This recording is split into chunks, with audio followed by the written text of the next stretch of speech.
రెండు చేతులు ఎత్తాం. House of prayer నా మందిరం సంవత్సరం ప్రార్థనా మందిరం. దేవుడు ఎందుకు చూపించిండో నాకు తెలియదు. యాక్సిడెంట్ అయినట్టుగా మన దగ్గర ఎవరికి ఇంతవరకు యాక్సిడెంట్ జరగలేదు.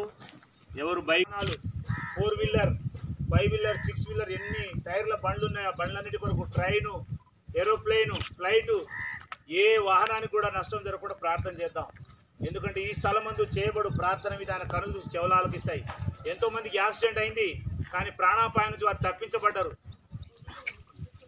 ఈరోజు మా యొక్క హౌస్ ఆఫ్ ప్రేయర్ చర్చ్ ప్రార్థనా బృందం వారి ఆధ్వర్యంలో మేమందరం కలిసి మరి ఒక ప్రత్యేకమైన ప్రార్థన చేశాం.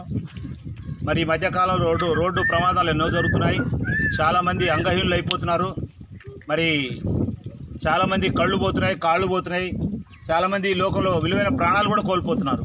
మరి ప్రత్యేకంగా మరి నెలకొకసారి మేము ఇలా ప్రత్యేకమైన వాహనాలు, ఆటోలు కానీ, రిక్షాలు కానీ, బైసికల్ కానీ, బైకులు కానీ, ట్రక్కులు కానీ ఏ వాహనమైనా సరే అవి అపాయానికి గురి కాకుండా, వారికి ఎలాంటి నష్టం జరగకుండా, వారికి మంచి ఇన్సూరెన్స్ అందాలని, తర్వాత వాళ్ళు క్షేమంగా ఉండాలని మరి మేము ప్రార్థిస్తున్నాం.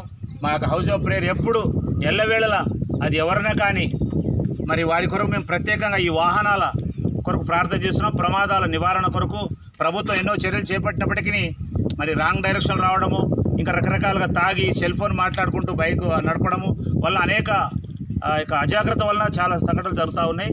మరి ముఖ్యంగా మేము మాత్రం మా యొక్క వాహనాలు మంచిగా ఉండాలని మా ప్రియ దేవుని బిడ్డలందరూ, మా విశ్వాసులు, మా సంఘ పెద్దలు, మా సేవకులు అందరి కొరకు మేము ప్రత్యేకమైన ప్రార్థన చేస్తున్నాం. వాహనాల కొరకు, మీ కొరకు, మీ వాహనాలు కూడా మేము ప్రార్థన చేస్తాం.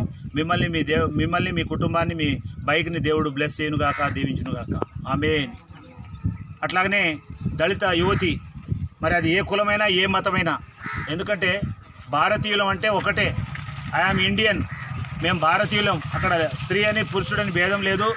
మరి ముఖ్యంగా ఉత్తరప్రదేశ్లో యోగి ఆదిత్యనాథ్ ఆయన పెద్ద మంచి నాయకుడని, ఆయనకు అవార్డులు రివార్డులు వస్తున్నా కూడా ఆ యొక్క రాష్ట్రంలో ఉత్తరప్రదేశ్లో బహు భయంకరంగా ఇప్పటికీ చాలా గ్యాంగ్ రేపులు అయినాయి.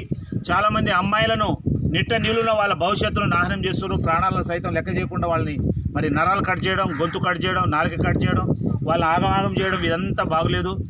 కాబట్టి అది ఎంతో బాధ అనిపిస్తుంది మాకు. మేము వారం నుంచి ప్రార్థన చేస్తున్న వాళ్ళ కొరకు ఉపవాస ప్రార్థన జరుగుతున్నాయి. ఈరోజు మేము ప్రార్థన బృందంగా ఏర్పడి మా యొక్క హౌస్ ఆఫ్ ప్రేయర్ ఆధ్వర్యంలో మరి అనేక చోట్ల ప్రార్థనలు చేస్తూ ఉన్నారు. మేము కూడా ప్రార్థిస్తున్నాం. అలాంటి సంఘటన జరగకుండా ప్రభుత్వం తక్షణమే చర్య తీసుకోవాలి.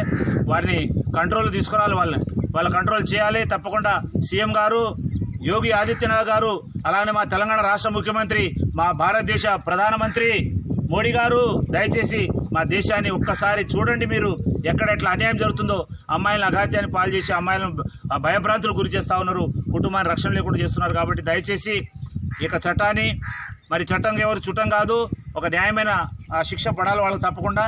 మరి వాళ్ళని మీరు కంట్రోల్ చేయండి, న్యాయం చేయండి ఆ అమ్మాయి కుటుంబానికి.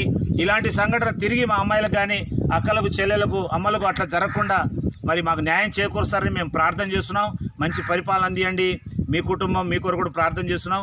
ఎవరైతే హంతకులు ఉన్నారో వారిని పట్టుకొని ఖచ్చితంగా వారిని శిక్షించాల్సిందే. మేము ప్రార్థన చేస్తున్నాం వాళ్ళ కొరకు. దేవుడైతే క్షమించాడు. మరి మేము మనసులో మేము కూడా క్షమిస్తాం, కానీ మనుషులు మళ్ళీ దాన్ని రిపీట్ చేస్తూ ఉన్నారు. దయచేసి అమ్మాయిల జోలికి రాకుండా, స్త్రీల జోలికి రాకుండా, ఒక తల్లిలాగా, ఒక చెల్లిలాగా, మరి ఒక స్త్రీమూర్తిలాగా, మాతృమూర్తిలాగా దయచేసి వాళ్ళని గౌరవించాలి, రెస్పెక్ట్ ఇవ్వాలి. మరి అందరూ మంచిగా ఉండాలని, మన తెలంగాణ రాష్ట్రం కానీ తెలుగు రాష్ట్రాలు ఎక్కడ కూడా అలాంటి సంఘటన జరగకుండా కాపాడాలని. ఎందుకంటే అవును, న్యాయం జరగాలి. మరి అమ్మాయిని ఘోరాది ఘోరంగా చంపారని తెలిసింది. మరి దేశమంతా నివాళులు అర్పిస్తున్నారు, ధర్నాలు చేస్తున్నారు, ఏదో చేస్తున్నారు, కానీ మనం మాత్రం ప్రార్థన చేద్దాం. నరమాంస భక్షకులను, నరహంతకులను దేవుడు మార్చాలని ప్రార్థన చేద్దాం. ఏ చేత్తో అయితే వాళ్ళు నరికిరో అదే చేతిలో పరిశుద్ధ గ్రంథం బైబిల్ పట్టుకొని దేవుని వెంబడించాలి, దేవుని ప్రార్థన చేయాలి. తన పాపం తను పట్టుకుంటుంది.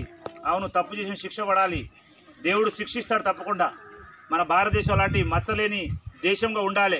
మన భారతదేశం ప్రపంచ వ్యాప్తంగా పేరుంది మన భారతదేశానికి.